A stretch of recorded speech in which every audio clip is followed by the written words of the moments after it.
What it do, what it do. Welcome to another great episode of Snake Cinema Podcast. I am your host, Prince Elias, and it's going to be a good day. It's snowing right now.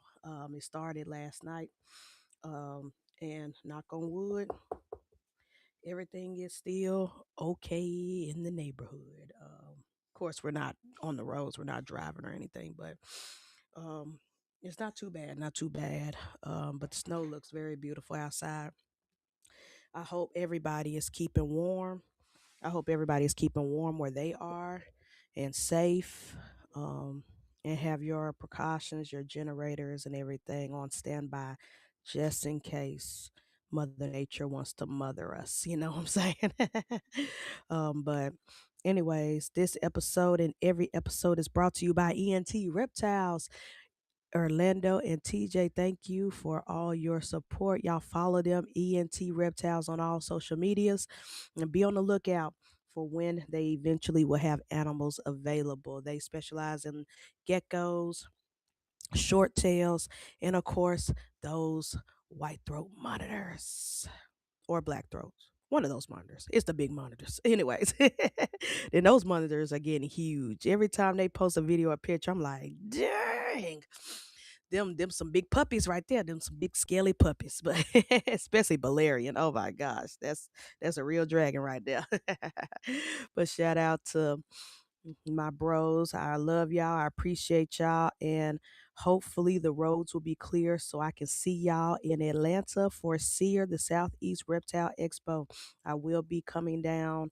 I plan on coming down next weekend coming up. Um, yeah, already excited. Excited. But anywho, let's see who's all in the chitty chats before we get started. Say good morning to all you cool cats and kittens. Mitzi, good morning. And Parker. Hey, Parker. Good morning. Of course, we got Christopher Walker. Thanks for tapping in. Appreciate you, bro. DJ, Royal Caribbean Exotics. Thanks for tapping in. Appreciate you. Follow him on all social medias and watch his podcast starting maybe not this Saturday, but next Saturday we'll figure it out. But OTP has been moved from Tuesdays to Saturdays. So be on the lookout. You now get triple dose of podcast. You get me, Snake Cinema Podcast, then you get the OTP fam, and then you'll get sophisticated ignorance to cap off your Saturday s- from now on. So we're the triple threats. We're the triple threats. Bosa, love you, brother. Appreciate you. Love you always. Prayers for Bosa and the children. Appreciate y'all. Let's see. Let me make sure I'm not missing anyone. Nikki, Irresistibles. Tap into their podcast every Sunday around noon central my time. Show me your rack with Nikki and Lace. And Lace just announced that she's coming to see her. So I'm super excited. Can't wait to give her a big old hug.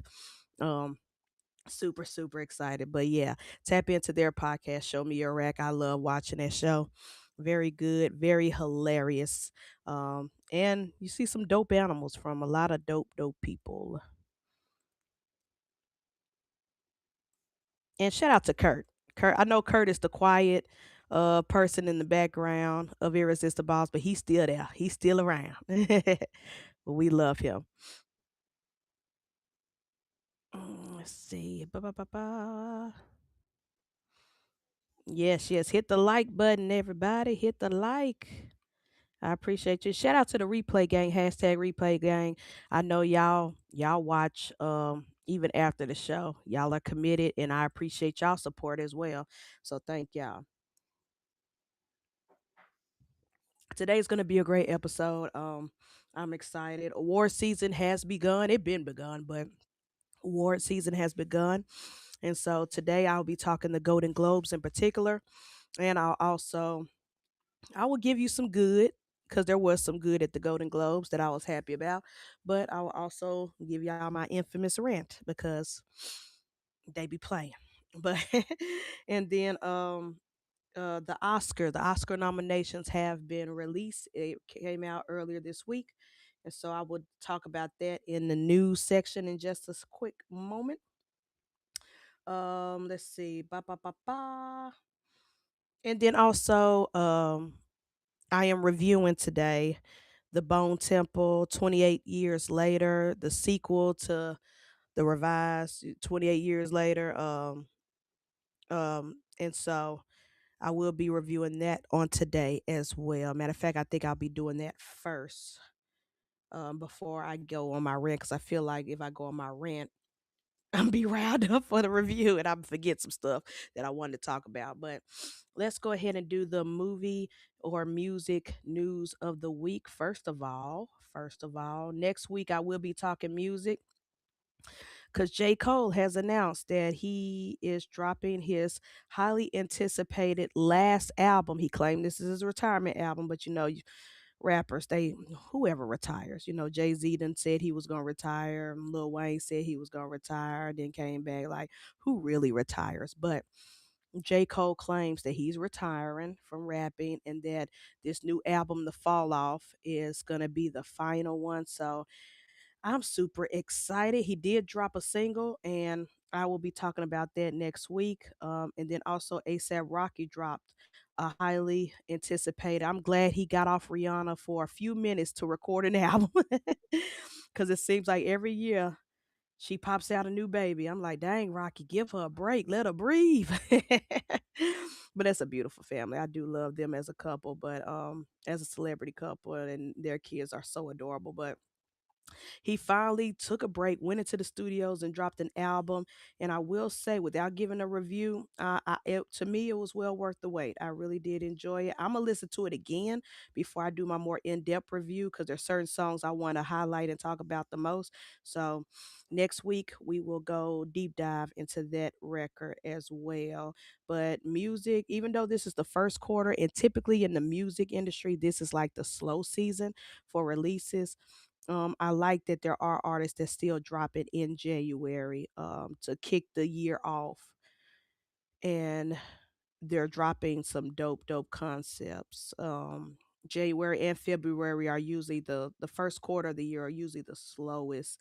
You don't really get much as far as releases go, and then when you do get releases, they really don't be all that. But I will say, so far so good. I am optimistic about music that's coming out this year, and I feel like because a lot of artists have been very quiet lately, especially in the rap and R&B world. A lot of artists have been very like not even on social media and stuff. And so when you notice the silence, when you notice their absence, that's when they drop. And so I feel like, so come spring and summertime, we gonna get some heavy hitters. Some people gonna knock us upside the head with some albums, and I cannot wait. I cannot wait. Also, February will be upon us very soon, and so I know all you sports fans. I'm not talking sports.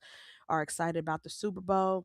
I'm more excited about the halftime show because we have Bad Bunny, and then they also announced with Bad Bunny, Green Day is also gonna be performing, and I love when it comes to rock. Love me some Green Day. So I'm excited. I'm excited about that. Um, I don't know who's going to be playing as far as football go. I'm not following any of the sports teams. I leave that to y'all, sports fans. But as far as the halftime, that's what I'm looking forward to. All right. Movie news of the week. First of all, Marvel is so desperate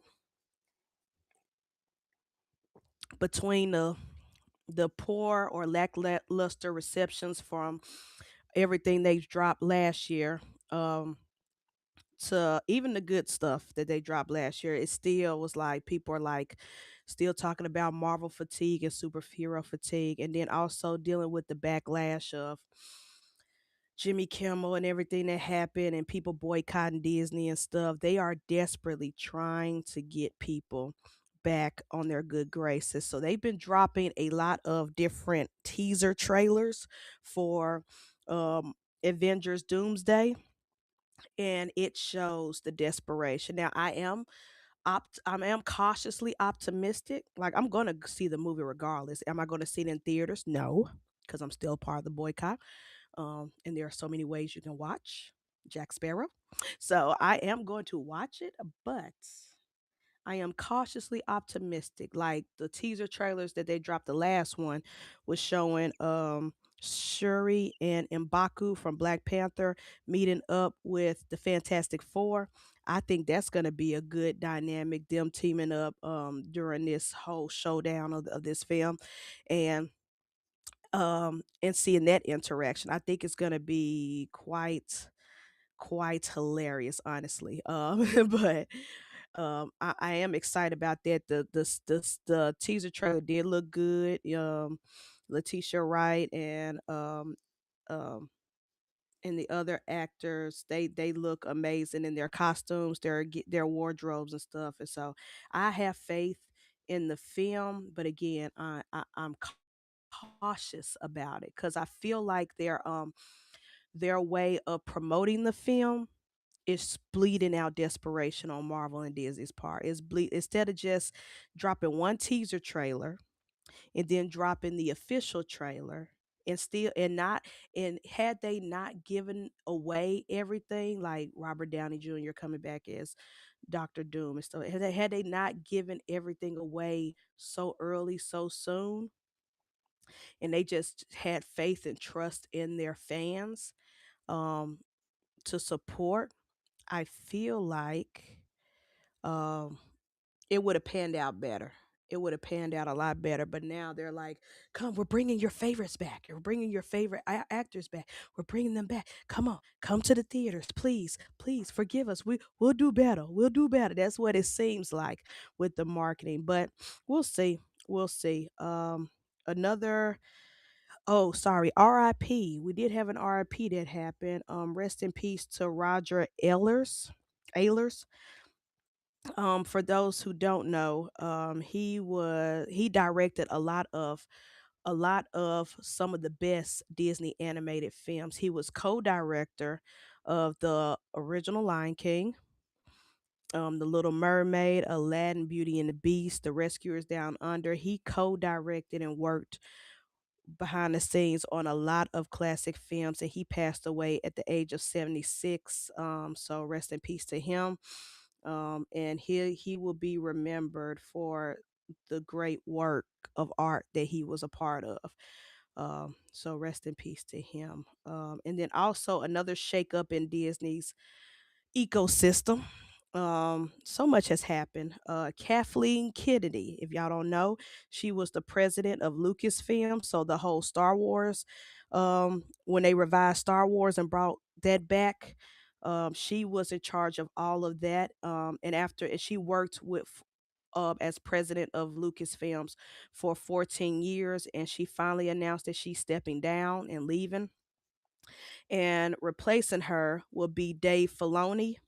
Dave Filoni has been working with under Lucasfilms for a minute, for a long time, and he is stepping up as president and chief creative officer, which I'm actually okay and happy with that because Dave Filoni has been in charge and brought us the good Star Wars stuff. Like he brought us the Mandalorian show and all the good Disney Plus Star Wars shows. He's been in charge of all that as director or screenwriter and a whole bunch of other things. And so the fact that he is stepping up in the president's role and a chief creative officer, gives me hope that we will get more creative content. I'm not one of those Star Wars fans who hated Kathleen Kennedy, who blamed her for everything. I'm not one of those losers, those incel losers who attacked her for everything that went wrong with Star Wars. It was a lot of stuff that went wrong with Star Wars. First of all, George Lucas himself was not was with the stuff he did right. I'll that's a rant for another day. Anyways, I don't blame her for everything that went wrong with Star Wars, like a lot of the fanboys did. But at the same time, I do trust Dave Filoni to be in charge because when he was doing the Star Wars shows, like The Mandalorian and a lot of the other stuff, the Andor and Ahsoka and stuff like that, they are actually good. The stuff is actually good. And I have a lot of faith that he will give us better stories, better characters, and so I'm excited. I'm very excited about this news. I feel like it could bring some hope back into the Star Wars franchise, or at least shut some of the incel fanboys up a little bit. Like, please, because they get on my nerves. The fans, I hate the fans more than because they ruin the love of the actual franchise. Like, it's just they're annoying. Anyways, I digress. Let me make sure that's it for the news of the week. Oh, and shout out to Indy. Indy. A couple of weeks back, I reviewed the movie Good Boy, the horror film that was in the perspective of the dog. Well, Indy the dog, and I told y'all, behind the scenes, they filmed this. They filmed this movie for 3 years. Start off when Indy was a puppy, up until now, and Indy, they didn't do no special effects, no CGI. Everything the dog did, they did with the dog. And so Indy has won several awards and has been nominated for several awards. So the fact that this lovable pup from a shelter is now an award winning and award nominated actor is really cute and exciting. So shout out to Indy. Indy has won several awards already for best actor. It's funny to hear that dog won some awards for best actor. But it's great. It's great. So shout out to Indy. I lost the page that told me which awards that he has won already, but it was a lot of independent film awards, and also I think one that's in the UK. So shout out to the dog. The dog is out here getting these trophies, and rightfully so, because that was a good movie. And the fact that they did all that with a dog that wasn't trained to be an actor, they just interacted with the dog normally because the actor in the movie was his owner, and so it was just great, and still was able to tell a good, compelling, and emotional story.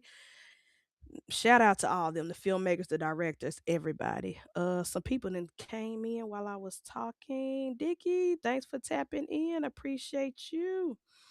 Project Pat, Patrick Saunders, thanks for tapping in. Appreciate you. Y'all, if y'all not following Pat's page, YouTube, y'all need to. He goes live every day, sometimes twice a day, but he's also been having people on, like myself. I think the last one he had on was DJ, but he has other breeders come on and show off their snakes and their collections live, and it'd be fun. It'd be on and popping. So shout out to Pat and Miss O, his lovely wife, and the whole crew over there. Bear, what it do? My co-host for the Shenanigans podcast, shoveling my driveway. I'm here, but pissed off. Elsa can fight me. Right, right. We not gonna even bother touching our driveway. We just gonna whatever happens, happens. We just gonna stay in the house. But yes, yes. Thank y'all. Like, comment, and subscribe. Appreciate y'all. Okay, so that was the news of the week. And if anything else that I miss, I will relay that to y'all next week. So let's go ahead. We've been 20 minutes into the podcast. Let's go ahead and get started with our review. The first thing I want to talk about our review is 28 years later, The Bone Temple. Let me pull out my notes, my show notes right quick. Okay, so 28 years later is the sequel to 28. The Bone Temple is the sequel to 28 years later that came out last year, and I did review that. Not sure if it's one of the ones that is no longer in existence, but I'm pretty sure it is. But anyways, I did review that last year, and I believe, yes, I did like it. I thought that it was a great welcome back to the franchise after all these years of not having a 28 days or 28 weeks or whatever in the franchise. But it was good. It was a good welcome back to the franchise, and this is the direct sequel that happened right after 28 years later. And because they shot these movies back to back, the original director, um, the original director, let me get his name because it done slipped my mind already, and I want to put respect on the man's name because it is his baby. It came out last year, and it was directed by Danny Boyle, who has been a part of this whole franchise since the very beginning. I had to put respect on that man's name and his talent. But because they shot it back to back, he decided to let Nia DaCosta direct Bone Temple instead of him. But I do respect Danny Boyle because he did 28 years later on the iPhone, on a lot of iPhones, with a lot of other, tech and lenses, specialized lenses. But he, the way he shot 28 years later, it's like the same way he shot the original film 28 days later, because he he in 28 days later he used old school cameras that was no longer pretty much obsolete. And so with when he came back for 28 years later, he decided to film on a lot of iPhones on a rig with specialized, like, he is really a creative guy, and he proves that no matter, it is not about the gear or the tools you use, it's how you use it. But because they really wanted to get both these films out around the same time, they had hired Nia DaCosta to come and do 28 years later, The Bone Temple. But Danny Boyle will still oversee the whole project, and Alex Garland, the writer who wrote all of them, all of the films in the franchise, he came back as writer for here. And I felt like that was a great decision that they made, because I love Nia DaCosta. Nia DaCosta did the Marvels. She did Candyman. She did the Candyman remake. She's done a lot of amazing films, and so I had faith when I heard that she was directing this one. I had a lot of faith in her work because as a director, she is great. She is great. But she's done a lot of great film, even the independent films. Well, I wouldn't say independence, but the smaller films like Night and Day and Little Woods, that she directed, those were amazing. I did enjoy those, and so I was excited that she directed this one. She did a good job um with this one. Let's see. And so this film, let me get the synopsis. It immediately follows the last film where um Dr. Kelson, the crazy deranged doctor who lives out in the woods, it has an entire temple of bones of people who died and perished due to the outbreak.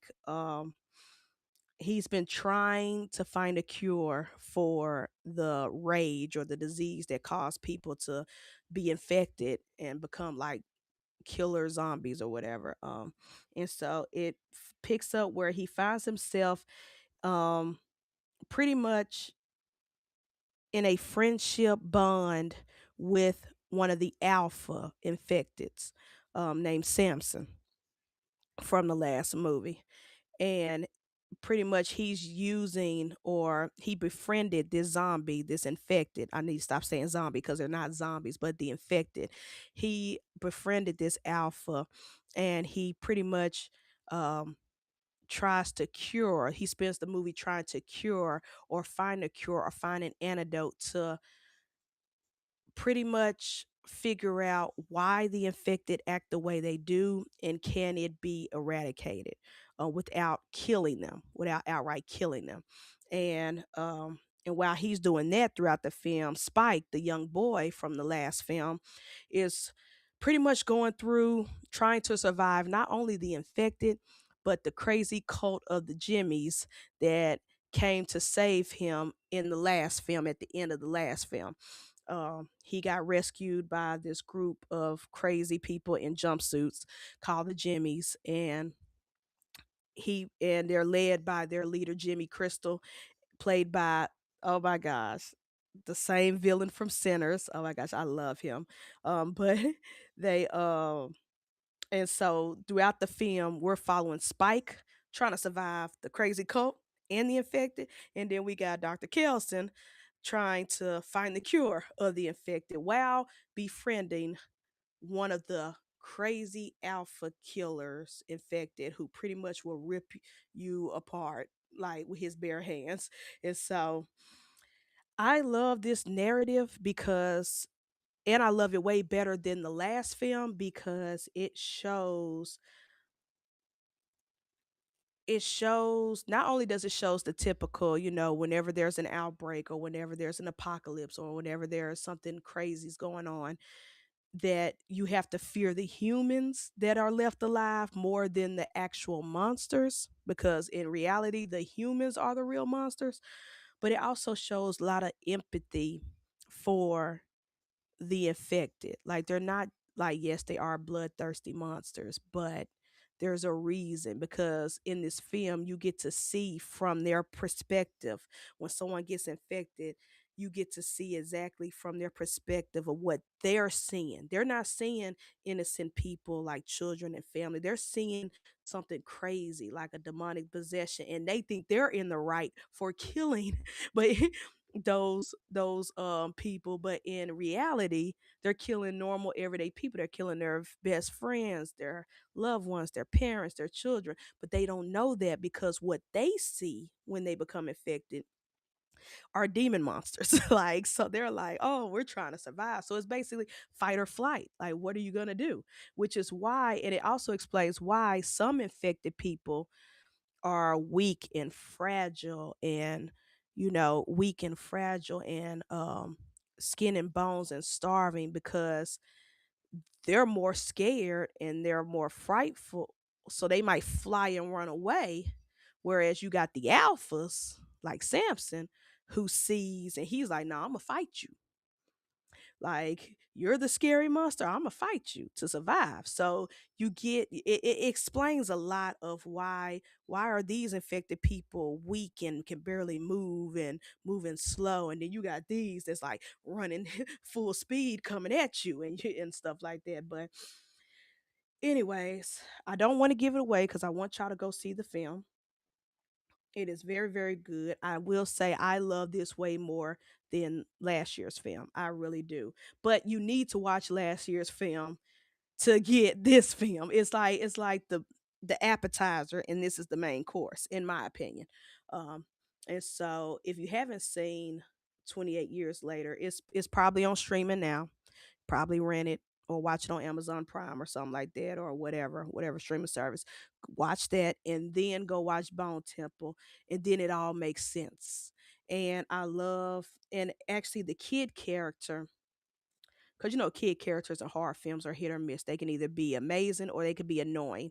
And he wasn't annoying to me in the last film, but at the same time, I it he c- I had to remember that it's a kid and living in the apocalypse, and so he would make decisions that would kind of piss me off. Like, come on, get it together. Like, you wouldn't be in this predicament if you just listened to your father, and then you wouldn't be in this predicament if you had listened to your mother. And now you in this predicament, but now a lot of it makes sense. And how he survives this film and the things he has to go through in order to grow as a human being and grow, dealing with the crazy jimmies and stuff like that. I really love this evolution. I really love his storyline and his evolution. How he started off as a kid with an ego, thinking that he know better than his dad, and he don't need to listen to his dad. And his dad is a fool, and he gonna be better, and he gonna do all this, only to realize that no, my dad was right about a lot of things. My mom was right about a lot of things. I should have listened. I should have stayed on the island, the quarantine island, with all the other survivors. My mistake. But everything that he went through in this film helped him grow. It helped him become a bigger and better human being and a survivor and a hero. And then I love the character of Dr. Kelson, played by the great Ralph Fiennes. Um, his story arc and how he ended up, becoming, you get hit a little bit of his backstory, how he ended up surviving for so long in the woods with everything that's going on around him, and him trying to desperately find this cure for the infected, trying to help people, and showing empathy for both the humans and the infected. I love his story arc, and this is pretty much his film. This is Dr. Kelsey's film, and I loved it. I love following him. I love the adventure. I love the camaraderie he had with the alpha infected Samson. Um, and it was just a beautiful, beautiful story. Um, and of course, this is 28 years later. It's still a franchise. It's still a apocalyptic monster zombie-ish franchise. The blood, the gore, the killing, the torture, it is all there. They did not skip a beat. Nia DaCosta did not skip a beat. You could tell that she knows the franchise, or at least she studied the franchise before she directed the film. The kills were great. The blood and guts and gore, if you like that type of stuff, was still there. The brutality, everything from both the humans and the affected, the action sequences, the fighting sequences, it was all there, and it's chef's kiss.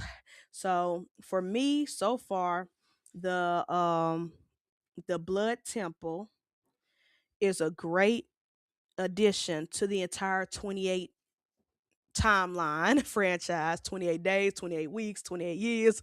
It's a great addition, and again, I love this one more than I love last year's film. And they're still, the babies of Danny Boyle and um Alex Garland, and so that duo together as writer, producers, directors, this is their baby, and you could tell that this is really a passion project for them. This franchise is really what they love to work on and write and direct and things like that. And so I give this a 9.5 out of 10.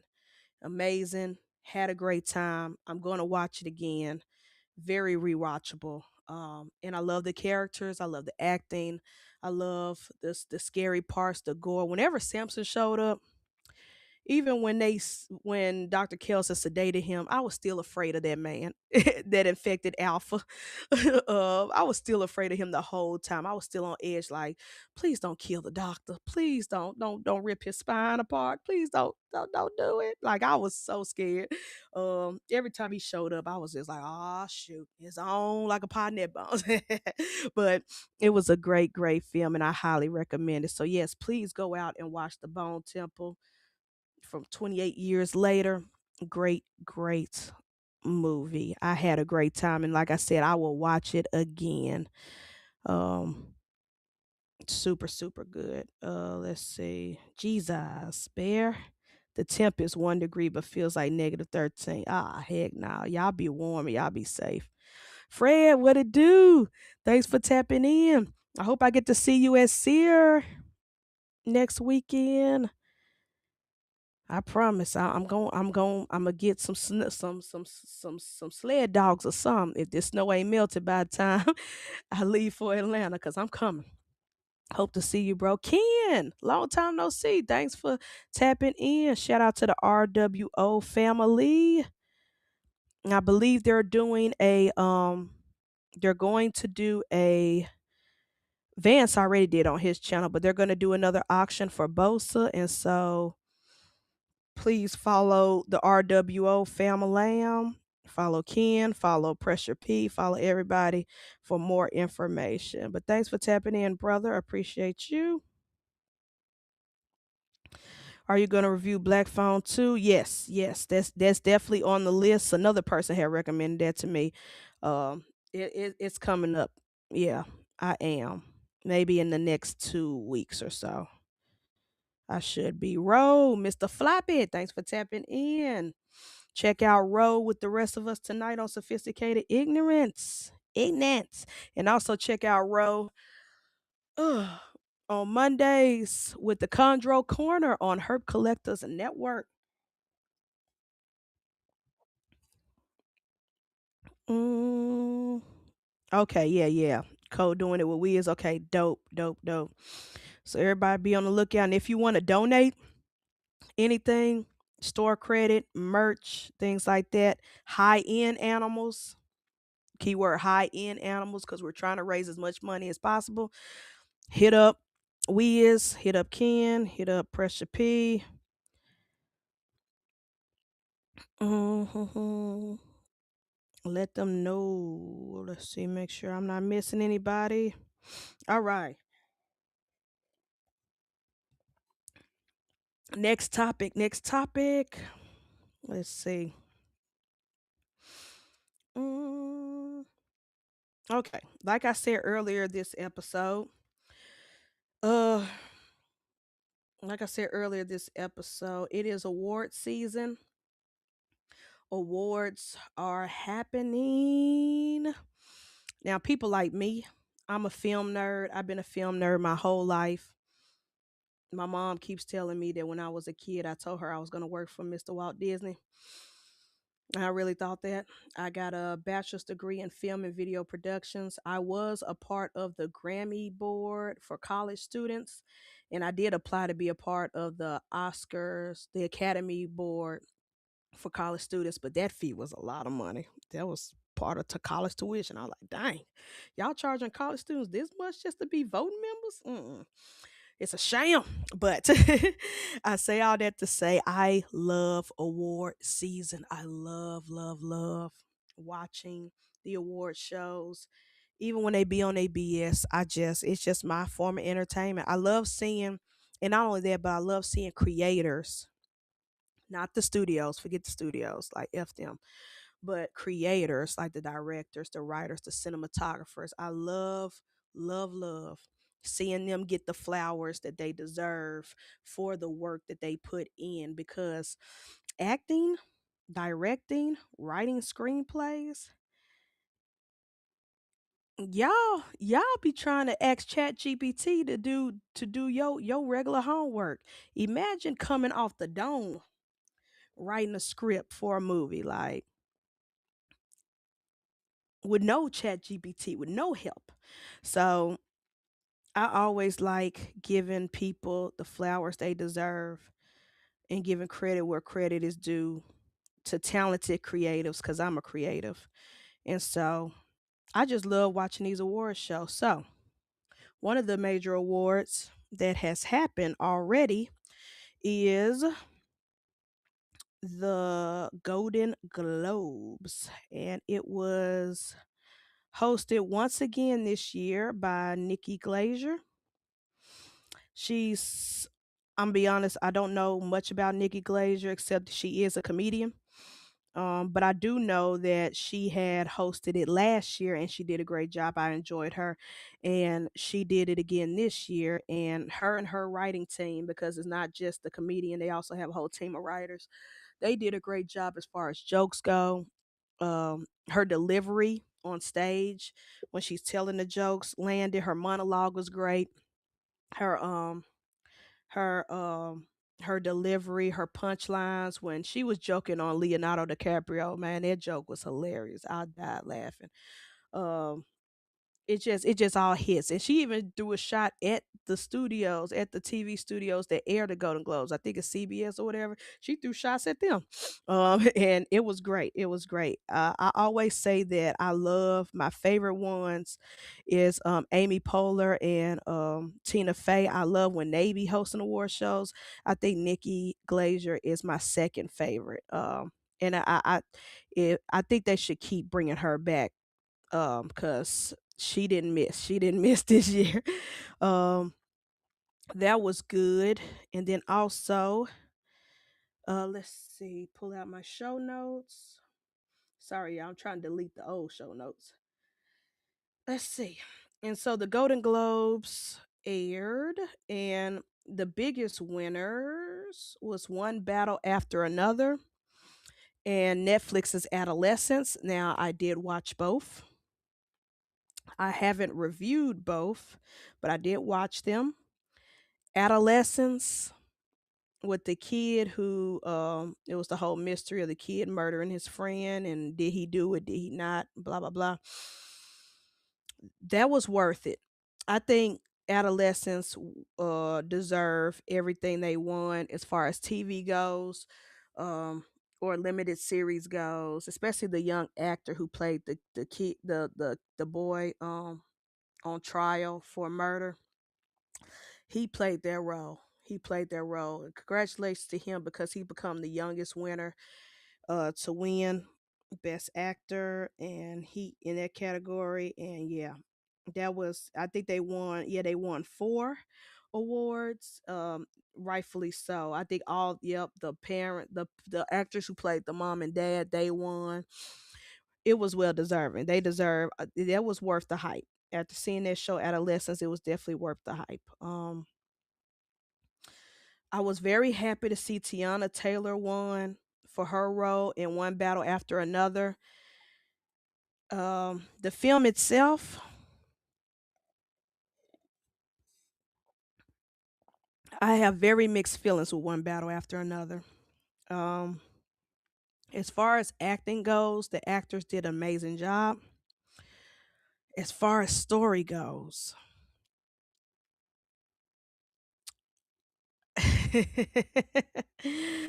it's so hard. It's so hard to explain my issue with One Battle After Another. But I will say, I get the criticism, and I get the criticisms of people who came out and said that Tiana Taylor won is the same reason why Halle Berry won for Monsters Ball, and how black women, stories using black women as a fetish fantasy for white men in those type of roles, or those, or slave roles, or roles where black women are suffering, always be the ones that win award seasons, but never any other storylines. I get those criticisms, and I kind of 80% agree with what they're saying.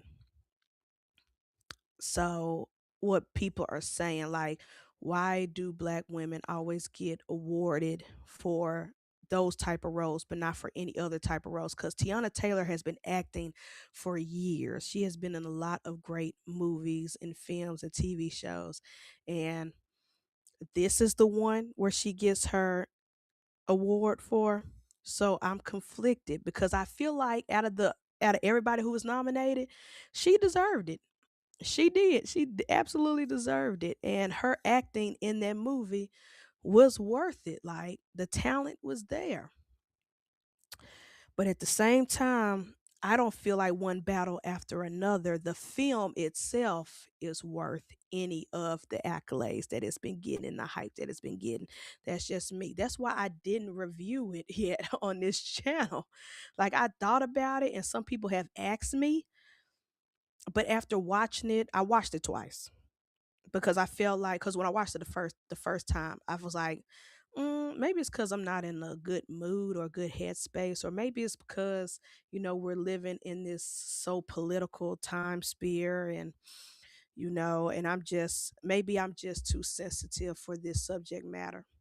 So I waited till I was in a better mood, a better spirits, and I went and watched it again, and I still get the same feeling. Like, I, uh, I don't know. I'm conflicted. Shout out to Tiana Taylor. Like I said, she deserved it. I was happy to see her win. Her acceptance speech was amazing. I'm still rooting for her. But the film itself, One Battle After Another, I don't think deserve anything. Not for writers, not for screenplay, not for directors. I'm not. I just don't like it. I'm sorry. It's hard to explain. It's really hard to explain. But Uh, oh, that's nice. 42 donations already. We have a shipping code from Redline. Oh, great, great. That's amazing. That's amazing. Great job, Ken. That's gonna be dope. That's gonna be dope. I'm excited. Okay, so why Do I have a rant building up inside of me? Because even though I love watching award shows and I love seeing creatives get the flowers and recognition they deserve, I absolutely hate the politics of award shows. I hate the, and I hate that they play these politics in our faces and it's so blatant.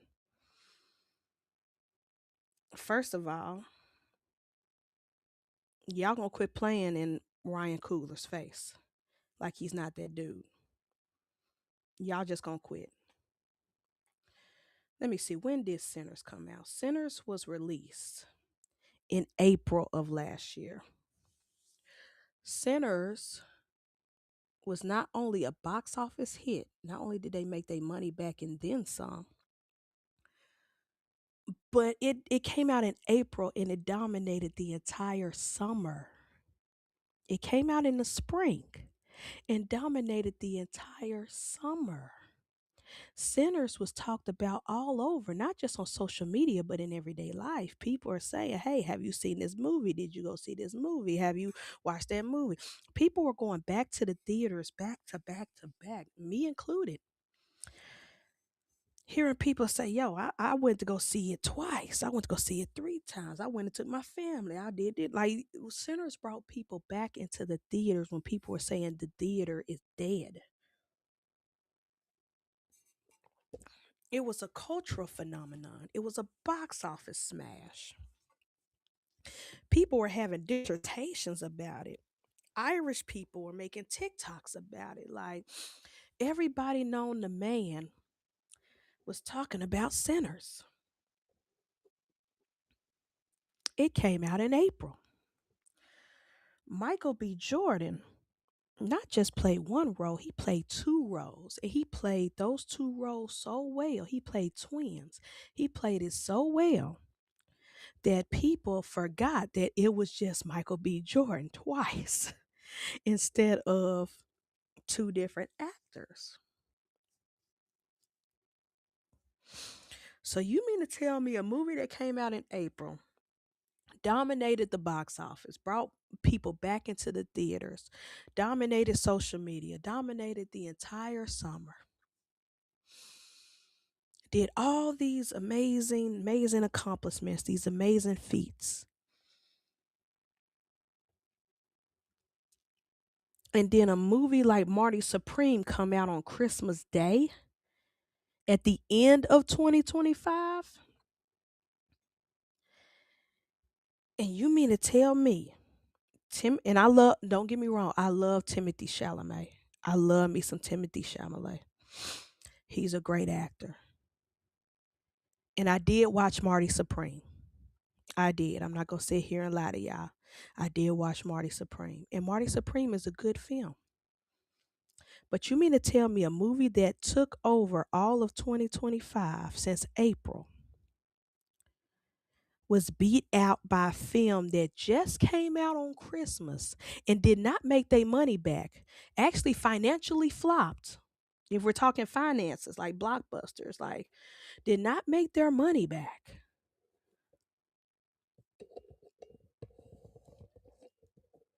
Beat Sinners? And not only that, you mean to tell me Timothy Chalamet and Marty Supreme was a better acting role than Michael B. Jordan in Sinners as Smoking Stack? Y'all go quit playing in our faces, y'all. Y'all go quit playing in Ryan Coogler's face. Y'all gonna quit playing in black people's face, period. Again, I've said, look, Marty Supreme, I did watch the film and it's good. I'm not gonna hold you. It's a good film. Very entertaining. But who's the director? Safdie, the Safdie brothers, Josh Safdie. Marty Supreme is just Marty Supreme was directed by Josh Safdie, one of the Safdie brothers. But if you've seen Uncut Gems with Adam Sandler, in 2019, you've seen Marty Supreme. If you've seen Good Time with Robert Pattinson, also made by the Safdie brothers, you've seen Marty Supreme. They just keep regurgitating the same story over and over again with same unlikable characters. The Safdie brothers are great at giving you unlikable, horrible con men characters and putting them in crazy positions. Pause. Crazy situations and see how they could get out of that situation if they could, because sometimes they don't. Sometimes they don't get out of the holes that they've dug up for themselves. But it's the same film over and over and over again. The same story over and over and over again. Drop this con man in this type of situation and see how they get out of it or how they resolved it, how it becomes resolved, and see the crazy hijinks that they end up in and the people they pissed off as they're going through these hijinks. That's all that is. The Safdie brothers keep repeating and regurgitating the same stories over and over and over again. Are they good films? Yes, but they just keep regurgitating the same stories over and over and over and over. Whereas Ryan Coogler keeps giving you amazing content, amazing bodies of work, different characters that you can relate to. Ryan Coogler gave us Fruitville Station. He gave us both Black Panthers. He gave us at least the first Creed, first and second Creed. Like everything Ryan Coogler touches is gold, and y'all keep and then he finally give y'all. He got away from the big major franchises. He got away from the Marvels. He gave you an original story, not only an original story, but original story that had a lot of culture in it, not just Black culture, but Irish culture, Native American culture, the Jim Crow South, and he made it into an entertaining music culture. Oh my gosh, the music scene, and everybody's been talking about that scene alone. That one shot, mind you, that one scene, that music scene where they're dancing and singing and all the different cultures and dances and music come alive, that was all taken in one shot. No cuts. The camera never stopped moving. The camera never cut to somebody else during that one scene. That was one full big shot. And you mean to tell me that Marty Supreme outdid that? There's no scene in Marty Supreme that is beautifully shot as the music scene in Sinners. Like, no, no, miss me with that bullshit. Stop playing in our faces. And now people are praising the Oscars because Sinners got the most nominations out of everybody, 16 nominations. Congratulations to Ryan Coogler. Congratulations to all the actors. Congratulations to Autumn Duran Akapal, the cinematographer, the first woman cinematographer to be nominated. And in my opinion, she better win. She better win. Because ain't no cinematographer has touched her shots in 2025. No camera operator has touched her shots in 2025. And she did all that with IMAX cameras. She better win Oscars, but they got the most nominations. But guess what? I'm not going to pat the Oscars on the back right now. Not until the night happens and I see some wins. I'm not patting the Oscars on the back right now because they could still be on some BS and bullshit in our faces. Because guess what? The Color Purple, the original Color Purple film with Whoopi Goldberg and them, that also got the most nominations when it came out. And guess what? It was the most nominated film that whole year. And guess what? Nobody won anything. Not even the director. Nobody won a thing for The Color Purple. It was the most nominated film that year. Oh my gosh, Color Purple, most nominated. Whoopi Goldberg, Steven Spielberg. Oh, yeah, yeah, yeah. And nobody won that night. So I'm not patting the Oscars on the back for 16 nominations for Sinners. Sinners definitely deserved all 16. But until I see 16 wins, until I see Ryan Coogler win Best Screenplay, Best Director, until I see, um, until I see Autumn Duran Akapow win Best Cinematographer, until I see Michael B. Jordan win Best Actor, until I see uh um Delroy Lindo win Best Supporting Actor, until I see uh Wu Wunmi Masaku win Best Supporting Actress, until I see Miles Canton win Best Supporting Actor. Until this happens, I'm not giving the Oscars any praise right now because they can play in our faces like they did The Color Purple, giving sinners all these nominations and don't give them a single trophy the night of. Or they might give the music a trophy, but they won't televise it like they did the Golden Globes. See why they keep playing in sinners' faces. One of the only wins for sinners at the Golden Globes. One was costuming. Shout out to Ruth. She is amazing. She did all the costumes for Sinners, and for the Black Panther movies and stuff like that. But when um, I always mess up his name, but Ludwig, when he won for the score for the music at the Golden Globes, they didn't even televise his win or his speech. They did it all during a commercial break. You see how the disrespect just keeps happening in our faces? Like you don't even deserve to be televised. Your win. We just gonna put it on the back burner during a commercial break and then just post it on our Twitter page. Like, hey, congratulations, you won best score. Nah, nah. So yes, even though for entertainment purposes, I do enjoy watching these award shows.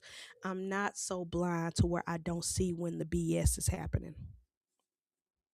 Again, Marty Supreme just came out and is getting all the praise. Oh, best film of 2025. Oh, 2025. Fool, you ain't even made your budget back. People didn't even go to the theaters on Christmas, and if they did, they did not go see Marty Supreme. They probably went took their kids to go see some cartoon or something. But a film like Sinners that dominated the entire year, was the most talked about film ever, made their budget back and then some. I just hate, and this is why black people are so frustrated, not just with entertainment, but the world. We have to do double the work. We have to work twice as hard. And sometimes that's not even enough. But a mediocre white boy with a mediocre storyline, a repeated storyline that's happened multiple times over and over again, wins over an original story, an original concept, original, like, even how these films are shot, how these films are made. Sinister was a beautifully shot filmed.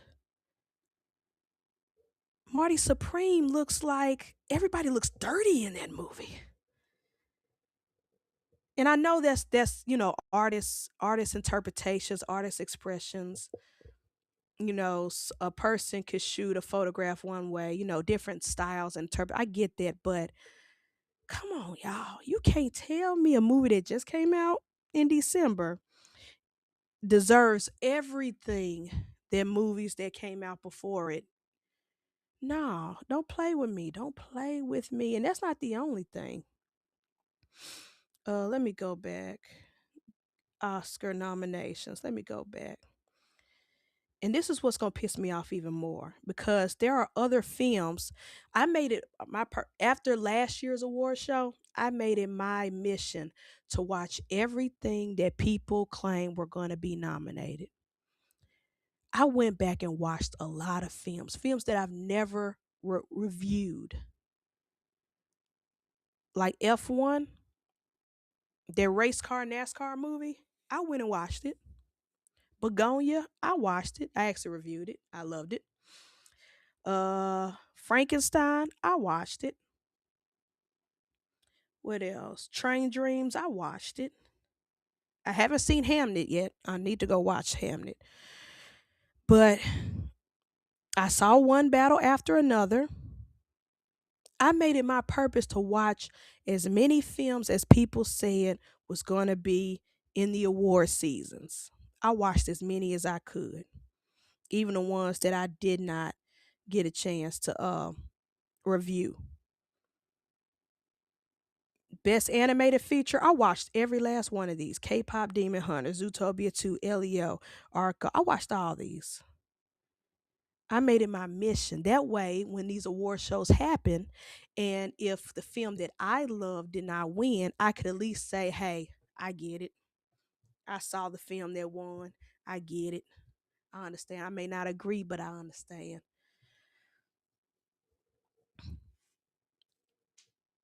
So I'm not gonna sit here. Yes, I'm very biased and I want sinners to win it all. But if Frankenstein was to win in the category, I get it. I could say I get it. If Begonia was to beat Sinners, I could say I get it.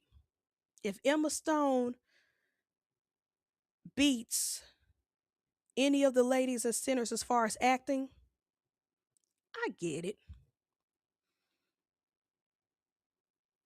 If no, no, Michael B. Jordan deserves best male. None of these guys, including Leonardo DiCaprio. I love you, Leonardo DiCaprio, but you don't deserve an Oscar this go round.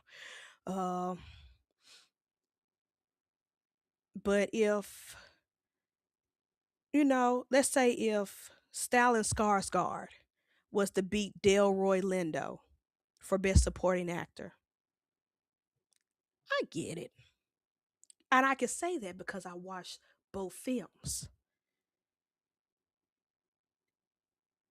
If Amy Madigan, I loved Weapons. Weapons is one of my favorite horror films, and shout out to Weapons for being another horror film nominated for an Oscar. If Amy Madigan beats out Wumani Masaku on Sinners, if she beats Tiana Taylor for one battle after another, if she beats any of the women that I love in the Best Actress Supporting Role category, I get it. I may not agree, but I get it because Weapons was amazing. And Amy did her thing playing in that movie. Like, but I can say that at least I watched all these films. Some people can't say the same thing. They cannot. Some people are just, oh, Marty Supreme deserves to win. Timothy Chalamet deserves to win. Have you seen all the stuff that he went against? Did you see every movie in the category that he went against? Can you really say that? I can. Costume design. Now this could be up in the air. Avatar Fire and Ash. It wasn't all CGI. It was actually costumes made and built and worn. If they won, I get it. Frankenstein.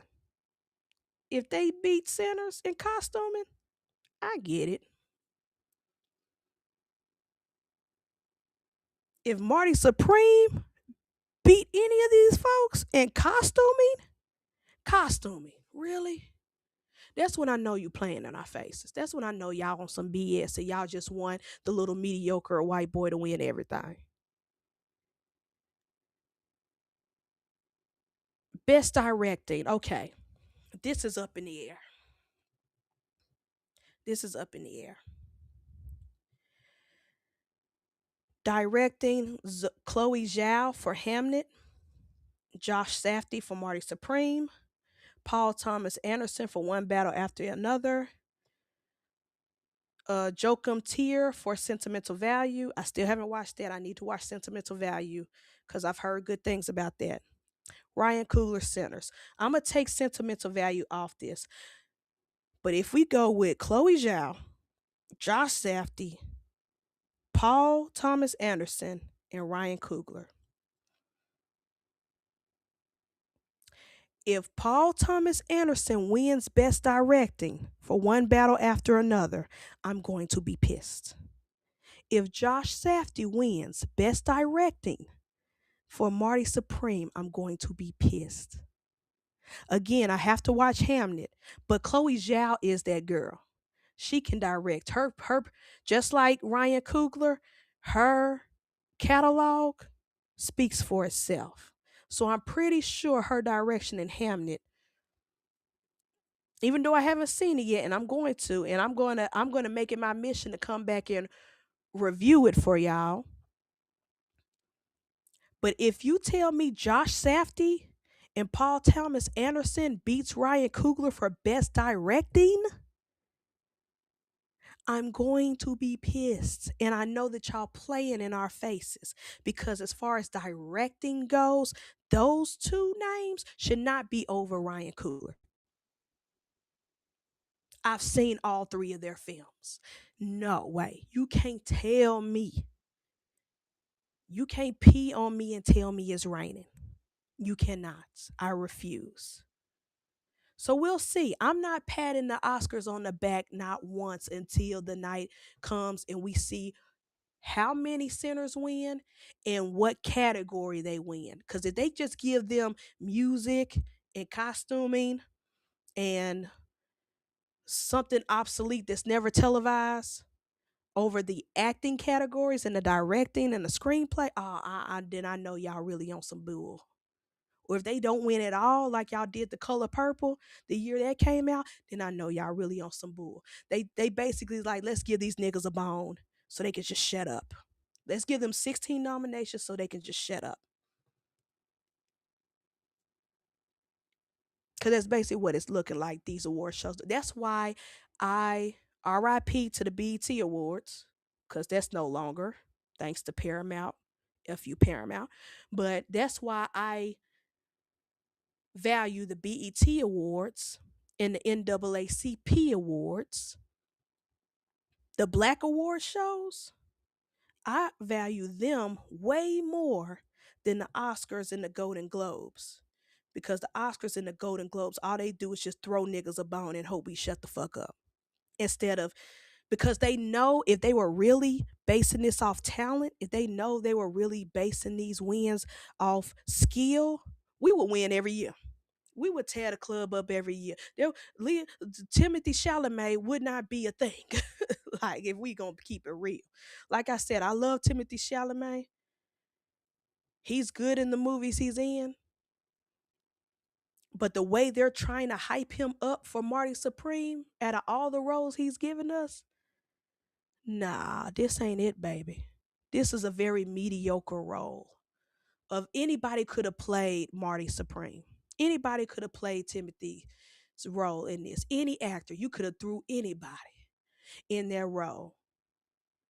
But you can't throw anybody into Smoke and Stack as the twins. Maybe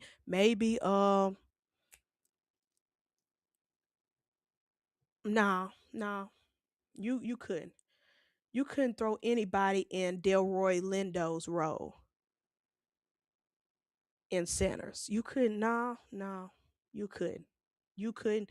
You couldn't swap and flip flop certain actors in Centers, and it still worked. No, no.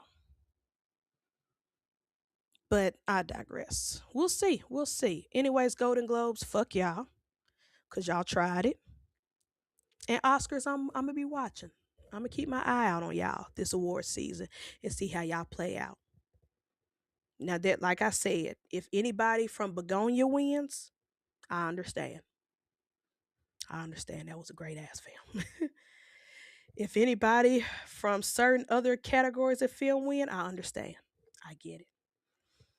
But if we're just talking one battle after another versus Sinners or Marty Supreme versus Sinners, miss me with that bullshit because I watched all three films. And I enjoyed all three. Well, not one battle after another, but at least I enjoyed Marty Supreme. And even though I enjoyed Marty Supreme, it's not as hyped out worthy as y'all want to force it upon people. Y'all on some bull. Y'all are on this some bull.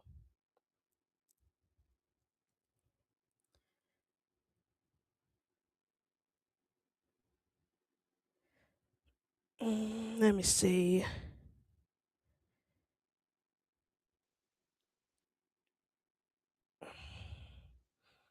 Wiz, caw. Thanks for tapping in. Miss. Okay, Ken, drive. Be safe. Have a good day, bro. Mm, let's see. Bear said you got a better chance of winning the lottery twice in three states than seeing any of that. Right. ah, ah, mine. Basura. Most winners be trapped. Facts, facts. But that's why I make it my mission. That's why last year um when those two films kept winning everything, I made it my mission to go watch it to see was it worth the hype. And I made it my mission 2025 to watch as many award season films before the award season happened just so I can say I saw it and just so I can justify whether I agree or disagree with them. Because one thing people always say when we complain, how come our movie didn't win? How come the movies we love didn't win? And then people be like, well, did you watch the other films that's nominated? Did you watch the film that won? So I made it my mission to watch. Thank God for these bootleg movie sites. Thank God for the. I watched everything I could, even if I did not review them. I watched most of these. The only thing I need to get definitely watch is Hamnet because it got nominated for a lot of stuff, and I love Chloe Zhao as a director. I don't care what nobody say. It's not her fault that the internals happened the way it did, and you shouldn't judge her directing the internals based off the rest of her catalog because the rest of her catalog is fire, fire. Um, every other film that she's ever directed has been nothing but masterpieces. I I do want to watch Hamnet to see if it was worth all the nominations. But other than that, I've seen all the rest of them. Everybody that people talking about, one battle after another, Marty Supreme, Sinners, all this other stuff, Begonia. I've seen them all, and some of them I'm gonna say I'm gonna shrug my shoulder and say, "Hey, I get it," and then other ones I'm gonna be like, "Oh fuck no." I know you lied. I know you lied. Uh, but I will say this silver lining, silver lining. This year, this year was the most horror films nominated. And I do like that. That put a smile on my face because horror films have always been shut out, looked over. I think if it's not bougie and sophisticated like Silence of the Lambs, they never get love to these big award shows. They never get loved. So the fact that multiple horror films have gotten nominated, that made me happy. I was proud because in my humble opinion, out of all the movies I watched, the horror category was my favorite of 2025. all horror, whether it was the highbrow bourgeois, whether it was zombie films, whether it was vampire films, whether it was slashers, whether it was documentaries, whether it was true crime. I had a ball when it came to horror movies in 2025. They really did make the year. So let me go back and see horror films nominated for Oscars because I want to shout them out. Besides Sinners,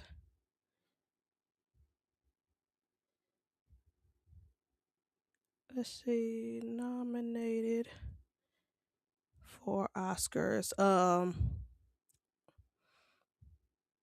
So Sinners was definitely nominated. It got the most, so I'm happy about that. Nosferatu was nominated, the vampire film. So I was very excited about that. Weapons was nominated. Super excited about that. Frankenstein nominated, rightfully so. Let's see. Mm, the Substance, yep. The Substance got nominated as well. So I'm happy. I'm very happy that so many horror films got some love this year. Now, whether they win, hey, that's neither here or there. That's neither here or there. Not Substance, sorry. That was last year's. Let's see. Sinners, Frankenstein. Let's see. Weapons. Yep. I'm very happy about those. So yeah, horror is pretty much saying we got something to say. We got something to say. Y'all ain't gonna keep shutting us out and ignoring us. Like F y'all. And it's definitely worth it. It's definitely worth it. All those are worth their nominations. But like I said, folks, these award shows keep playing in our faces. They don't reward talent. They reward who their favorite people are. And shout out to the nepotisms babies out there. I know people hate nepotism, but some talents you just can't beat. Like the Scar brothers, I always some of them they're just talented. Whether we knew they father or not, whether they father got famous before them or not, or the reason why they famous, all three of them brothers are talented as hell, and they deserve everything. So shout out to the Scar brothers. Bill is still my favorite. Mm, Bring Her Back. That's the other horror film. Bring Her Back also got some love. So yeah, Bring Her Back. Yeah, that's yeah, yeah. All those people deserve their award show. So horror got something to say. What? Who is that? Outcast when they said the South got something to say. Horror movies got something to say. uh, let's see. I hate award shows because it's all a popularity contest based on opinions. If awards shows were effect, the position would be different. Is all yes. Like I said, if it was based off of actual talent and skills, it wouldn't be 10, 15, 16 years, 20 years before we get this person is the first black actress to win. This is the first woman to win. This is the first. The fact that Autumn Duran Akapau is the first woman cinematographer to be nominated. Female cinematographers, cinematographers have been around for years, and she's the first one. And the Oscars been around over 100 years. Like, come on, y'all. We shouldn't still be saying in 2026, this is the first of this group of people. This is the first of that group of people to ever be nominated for something. Like, no, if we was really basing these award shows off talent and skills, people of color and women should have been dominating for years. Because I'm sorry, but some stuff God just gave us a gift that's just, I'm sorry. People always want to people always want to attribute black people to just hip hop and basketball and football. Like, nah, we got skills beyond. We got talent beyond. When did Spike Lee get his first Oscar? What was it, 2024, 2025, 23? Out of all his catalog, all his films, everything he's ever done, how long did it take Denzel Washington to get his first Oscar? No, no. If we was really basing it off talent and skills, it should, if we was really basing it off talent and skill, Angela Bassett should have won several Oscars back to back. They would have got tired. They would have been like, "Damn it, Angela, not again. Take a year off of acting." You know what I'm saying? Like, come on now. Come on now. And again, and I've been saying, and I'm gonna be honest with you, I be saying the same thing about certain talented white boys. Like Leonardo DiCaprio should have been got an Oscar before the movie with the Resident. He didn't get his first Oscar until the Resident, where he's fighting a bear. He should have been got an Oscar many, many, many years ago if we were basing it off talent and skills. But they just keep playing. They just keep playing with people. They keep giving it to the same folks. How many awards Roman Polanski with his Predator ass won something for directors? His movies aren't really that good. I've seen his films. I was forced to watch his films when I was at the University of Memphis, trying to get my bachelor's degree in film and video production. I was forced to watch that man's work. And they praise Roman Polanski and other directors like him. And they stuff is so mediocre and trash and boring. Ain't nothing good about that stuff. Even before we found out he was a predator, his work was not that good. Not that good. He's not really as talented as people claim he is. I was sitting in film class just bored out my mind, like, bruh, can we please stop watching it? This is boring as hell. I'd rather watch Dances with Wolves. And everybody know that's a long, slow movie. I'd rather watch The Last of the Mohegans. I'd rather watch a silent film, a 2 hour silent film, than watch anything from Roman Polanski. Like, come on now. Come on. At least in sports, the numbers normally support the winners, but music and movies is all who suck and who do. Yeah, true, true, true. Mike B should have won Best Actor twice. Facts. Look, he should have been nominated for Killmonger. Ah, they all want little Tim to win. Oh, see, I disagree with your point about Chloe, but this is why we don't pay attention. Yeah, yeah. Look, I get it. It's hit or miss. It's hit or miss. But me personally, I enjoyed Chloe Zhao's work. I get why people don't like the Eternals. I get that. I totally get that. I enjoyed it, but I get why people don't. I see the flaws in it. But her other work, her other films, I actually loved. I think she's a great director. So I won't be mad if she wins for Hamnet. Well, that's to be determined because I gotta go watch Hamnet. Coogler all day, just directing the music scene. Yes, yes. Stop playing with us.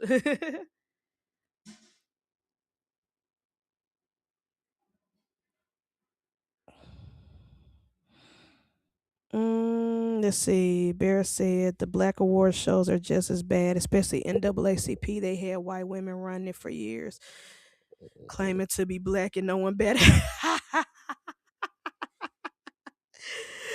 what you talking about. Shut up, Bear. Ah. Bring back the Source Awards. Facts. Facts. But at least I will say this, Bear, at least for the NAACP awards, certain people who definitely deserved it, like a Angela Bassett or like mm, oh, her name slipped me just that fast, Regina King.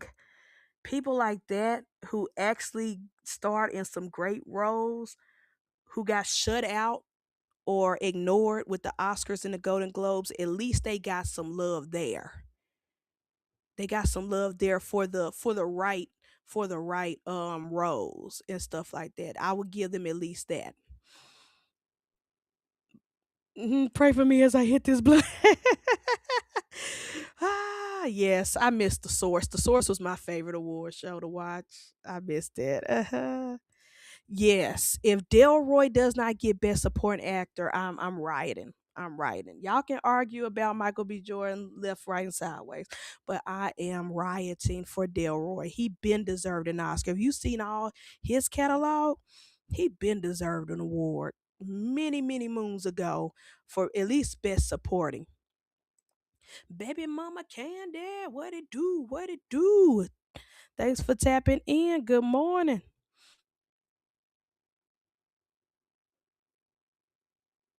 I just don't understand. And Sinners made vampire movies cool again. I'm sorry. Like it was just so much greatness. It was just so much greatness in that film.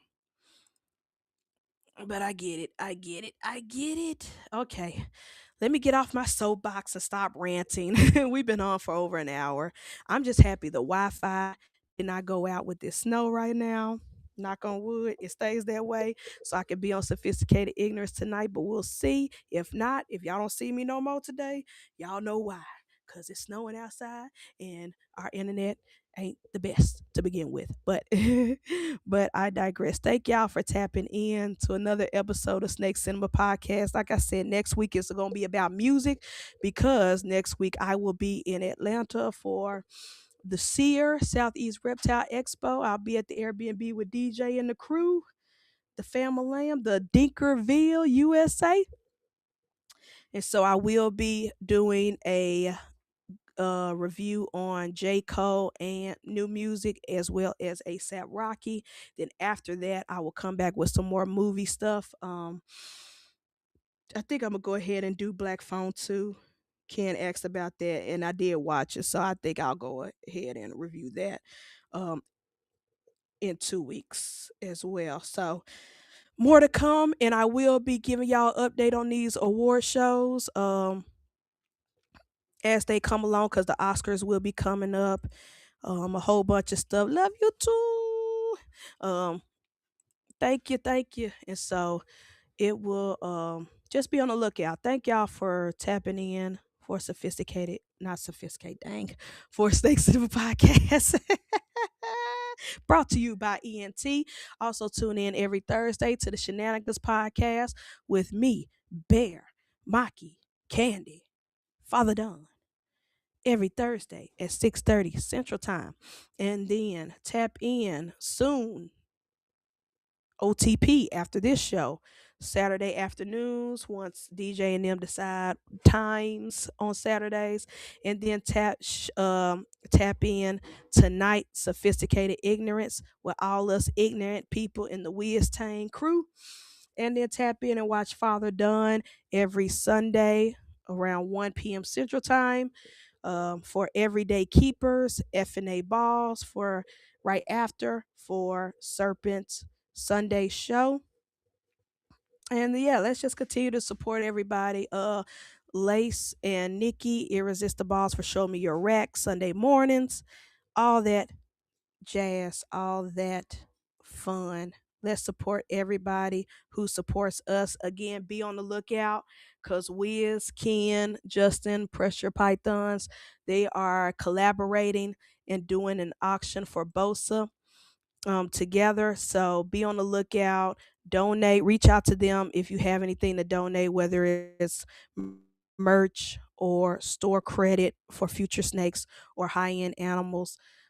There's going to be a lot of amazing things for that auction. Let's help our brother. Let's keep Bosa in our prayers. Let's check on him, make sure he's good, make sure his family's good. I'm going to put um, the QR code to his Cash App on here in just a moment. But yeah, let's continue to support our brother no matter what. Let's continue to be great. I love y'all. I appreciate y'all. And we will catch y'all in the next one. Peace.